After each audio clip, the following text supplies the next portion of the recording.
में दीपालपुर में सैलाब मुतासरीन में फ्लड कार्ड तकसीम करने की तकरीब है और इस वक्त वज़ीर आला पंजाब मरियम नवाज़ वहाँ पर मौजूद हैं।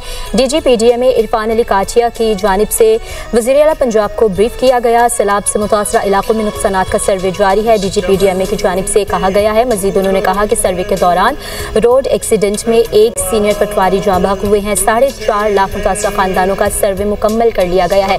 मनाजिर आप देख रहे हैं इस वक्त वज़ीर पंजाब वज़ीर आला पंजाब मरियम नवाज़ जो हैं वो इस वक्त कार्ड तकसीम कर रही हैं सैलाब मुतासरीन में और तकरीब आप बराह रास्त देख रहे हैं। दीपालपुर में ये तकरीब मुनाकिद की गई है। वज़ीर आला पंजाब मरियम नवाज़ शरीफ इस वक्त मुतासरीन में कार्ड तकसीम कर रही हैं। इससे कबल उनको ब्रीफ किया गया। 4.5 लाख मुतासरा ख़ानदानों का सर्वे मुकम्मल कर लिया गया है। मुतासरीन को मुआवजे की अदायगी का मरहला 25 से 30 रोज़ में मुकम्मल होगा। और काड़ा में वज़ीर आला पंजाब मरियम नवाज़ शरीफ का दीपालपुर का दौरा।